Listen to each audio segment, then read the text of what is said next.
But right before having a discussion, how many mitzvot? Bereshit. 3. Oh, You said 2. Rambam says listen Okay, to with okay, Brit Milah. okay, but mitzvot that are written there is Brit Milah, Peru, Avu, and Gidon Hashem.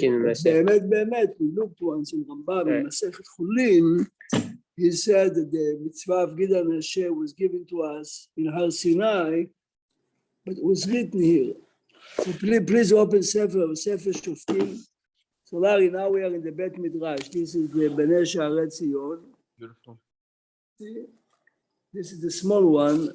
Right now, no one is learning, but sometimes they have a class here. Said tomorrow they're going to start. In Gemara. We'll see. So we'll see tomorrow if the news. I'll try to see tomorrow over there. This way.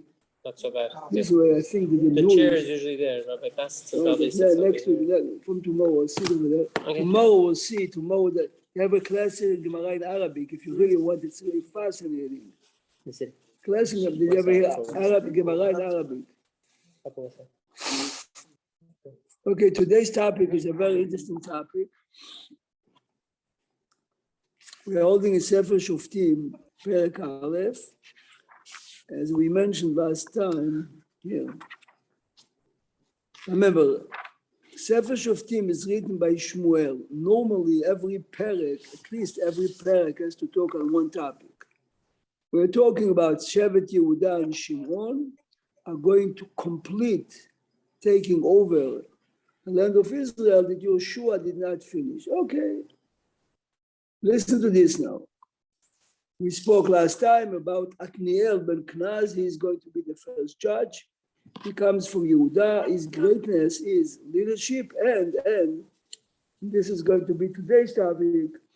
He's a tremendous Talmid Chacham. We looked in the Gemara that many halachot, 1,800 halachot that were forgotten in the death of Moshe Rabbeinu, somehow he was able, through learning, discover them. Good.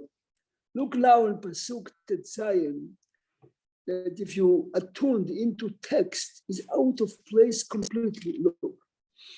Pasuk Tetzayin. How did he get appointed again? Because he is from the members of Yehuda. And he is, you'll see in a minute, he is a Talmid Chacham Gadol plus a general. He is going to be now the first judge. But before that, look on a Pasuk that was stuck. Now, you know that every time you see a pei or a samach in the middle of a parasha, either Chumash, it's something new. Now, so remember, we are in the midst of capturing lands of Israel. If you skip Pasuk Tetzayin, go Pasuk Yud Zayin, Vayelech Yehuda et Shimon achiv vayaku et HaKnaani. So right after Pasuk Tetzayin, we are back into capturing land. And here, Pasuk 16 of place. So remember, Sefer Shoftim Perek Aleph Pasuk Tetzayin. By Ubnei Keini, Choten Moshe. Remember the words. The children of Keini. We know him as Itro. Maze Keini. Alu Meir Atmarim. Maze, did you ever hear Meir Atmarim? Et Bnei Yehuda. They are joining Bnei Yehuda, Midbar Yehuda, Asher Benegev Arad, Vayelech Vayeshev etam. As remember again, the following pasuk is that Yehuda and Shimon together are continuing capturing the land. What is this pasuk telling me? And why is the pasuk written here? Okay, so first, if you have Rashi, okay, Be'ezrat Hashem, tomorrow I'm going to be downstairs after we finish. And come, we have, Larry, you have access to Rashi there? Sure, Aleph Torah. No, but this is Shoftim, Sefer Shoftim. They have everything. So, but Sefer Shoftim, Perek Aleph, Pasuk Tetzayin, Rashi. I'm reading you Rashi. Then we read Radak. Okay, see, Salim is putting it on the line. Look a second. Irat Marim says Rashi Yericho. If you know Israel today, if you go from Jerusalem down, yes, to Yam HaMelach, you'll see thousands of palm trees. Irat Marim. Shenitan lahem, listen to this. Shenitan lahem, doshna shel Yericho. Doshna, in modern Hebrew, deshen is a fertilizer. The best piece of land of Jericho was given to the descendants of Yitro, until Sheibane Beit HaMikdash. Listen to a fascinating Rashi. ומי שיבנה בית הבחירה בחלקו, יפלנה. כדי שיהיה לכל ישראל חלק בבית הבחירה. Listen to a very interesting Rashi. Beit HaMikdash is built in the section of Binyamin. So Binyamin is losing, so to say, a piece of land. So all the Shevatim decided we have to give Binyamin something back. So they chose one of the best pieces of land, a very fertilized piece of land near Yericho, that 440 years after, remember, we are talking about the Shoftim, later Mishkan Shiloh, and later the Mikdash. Later, when the Beit HaMikdash is going to be rebuilt, this piece of land is given to Binyamin. What do you do with this piece of land? Look at the Rashi. ונתנוע לבני יתרו 44 שנה, 440 years. So let's go back now. We read Sefer Shemot. I mean, eventually we need a Chumash, Tanakh, and to look in. But if you learn Sefer Shemot, Yitro is joining the Jewish people. His descendants are following. They are part of the Jewish community. Think about it. Moshe is dead. Where do you place hundreds and thousands of every tribe as a piece of land? Where are you putting them? I thought, didn't they leave at some point and then this is so, actually different So people? Salim says, it says that they left. In a minute I'll show the Radak. Some of them left, and later we will see what the Radak says, that when you learn the story about Shaul HaMelech coming to attack Amalek, it says in the text, Vayomer Shaul el HaKeli, please Leave from them. go away because we are going to destroy Amalek and you are friendly with us. So this is, I'm making numbers now, thousands of members of Yitro, descendants are there. But a selected group is in Israel in this piece of land. So look in Rashi now. והתלמידים שבהם, scholars among the descendants of Yitro, הניחו, they left this fertile land, who still at near Knaz. Coming Yehuda. Who is in Yehuda now? The leader who Yavetz b'midbar Yehuda shebenegev arad lelmod Torah, which means Atniel ben Knaz, after he did what he did, he conquered what he conquered, opens the yeshiva for special people. So the descendants of Yitro are coming from the south, southeast, to Yehuda to study Torah. So look at the pasuk. Now you understand why is this pasuk written here? Because, look a second, look a second at pasuk Yod Bet, go back, look to pasuk Yod Bet. Vayomer Kalev, remember this is Yehuda conquering pieces of the land that belongs to them. Asher Yaket Kiryat Sefer Ulechada, whoever conquers this city, or the second interpretation we learned last week, whoever conquers and brings back the lost books, the lost halachot, are giving my beautiful daughter for wife. Who captured it? Va'ilkedah Atniel ben Knaz. This is the first time that he is introduced. Obviously, he's a military leader. the brother of Caleb, Vayiten lo, Caleb gives him at Achsa bito leisha. The following psukim, his wife says to her father, Daddy, you gave me an amazing husband. He's not going to make a living because he's a good general, he's a good Rosh Shiva, but she needs some piece of land.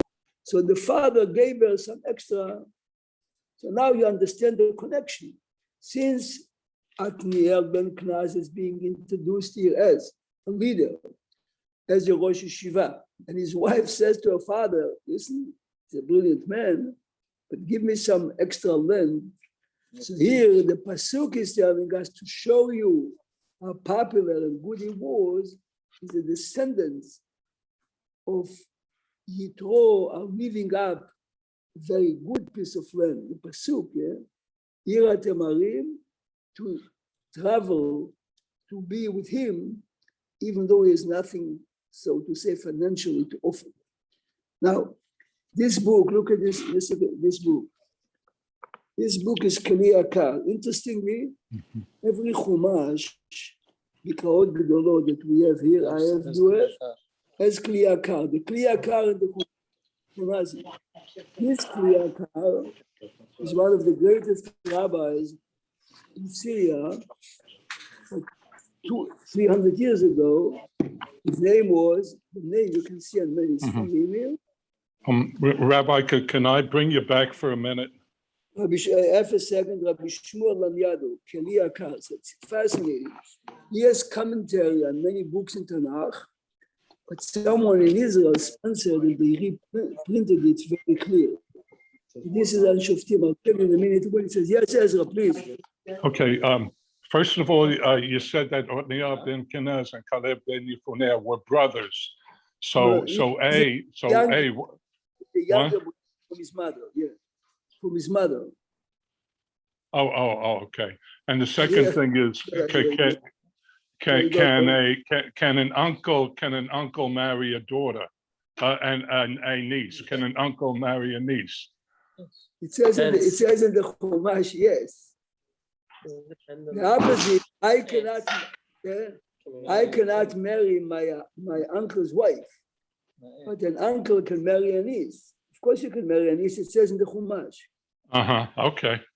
You look, Ezra, I'm saying, but a niece cannot marry an uncle because it happened in my family. A niece cannot marry an uncle, Ezra, but can marry a niece, the niece can marry the husband, uncle. Has to. It's the same. What happened in your family is that it's very unhealthy to do, and we're not doing it. But as far as the Chumash, it's not asur. The Chumash is not asur. It's asur on me to marry my aunt. There's not me secondary. as a male and a female. Yes? It's not secondary, like what the Rabbanan did. Secondary is a separate. He's asking me not Torah. But is it asur secondary? I mean, if you really want, in second, if you want a very good example for that, that's how we learned Parashat Noach, correct? Ezra Parashat Noach. okay, Who did Abraham Avinu marry? His niece. His niece. right. Sarah, the But daughter that of, was before Matan Torah. Good point. okay, you cannot prove it after Matan Torah, but Abraham wouldn't have done it. You're saying the same as Yaakov married his two sisters. We learned here that Atniel ben Knaz married his niece. First of all, Rashi says she's his niece from her brothers from the mother, but anyways, Allah it's mutar. It's not healthy today because of medical reasons. But the Gemara Yebamot says that in the time of the Talmud, this was a very good marriage. Because the likelihood that the children of this marriage are great is much greater than a regular marriage. Great as in what? As in they're gonna be The regular woman, the Gemara says it's a bracha, like something special will come out from the children. We're learning here in the midst of Sefer Shoftim, and the parasha is talking about Shevet Yehuda and Shimon jointly are conquering pieces of Israel. And suddenly, look at the Pasuk Zayin. Bnei Keili, descendants of Yitro, Choten Moshe, the father-in-law of Moshe, Alu Meirat Marim. They traveled from a very fertile piece of land. At Bnei Yehuda, they're traveling to Judea. Midbar Yehuda, Asher Benegev, Bayerech. What is the pasuk saying? So it's obvious out of place. So one interpretation we gave was, according to Rashi, the Jewish people have a very fertile piece of land designated to Binyamin. When 440 years later, when Beit HaMikdash is going to be built, we have to give Binyamin something back because Binyamin gave the land for Beit HaMikdash. Since the Jewish people are trying to show the descendants of Yitro that they are welcome to the Jewish state, but which land would you give them? They are foreigners. So they gave them this vacant piece of land. But Salim is right. We have in Sefer Shemuel that many descendants of Yitro lived near the Palestine, near Amalek. But a selected group, and the children of those selected group are coming here to study.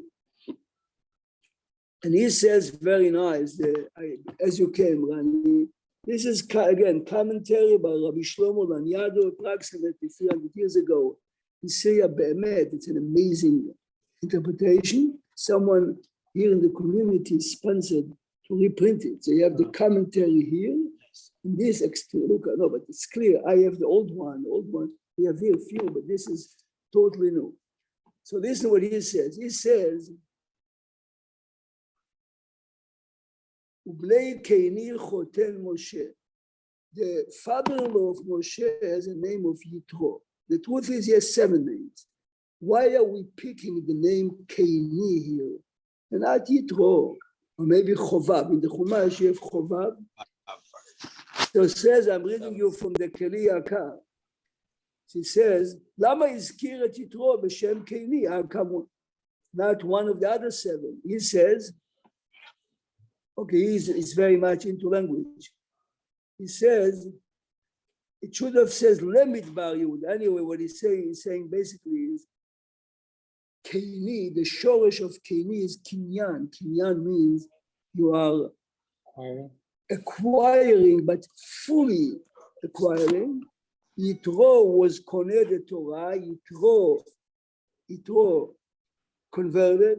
Yitro gave up powerful position for the truth. This is why his descendants are You get the benefit. correct. If you learn Parashat Bilam, we need big chumashim for that to see it with Rashi. When he is coming to curse the Jewish people, it says in the text. Okay, you have the Tanakh in front of you, so you have Tanakh. Open the Chumash in Parashat Balak in Sefer Bamidbar. Ezra, by the way, this 4 volumes, 5, you gave like 10, 15 years ago. You needed Tanakhim. This is a very good Tanakh. Look at second Sefer Bamidbar, Parashat Balak. Remember, Balak was hired to curse the Jewish people. Here, I'm going to tell you in a minute.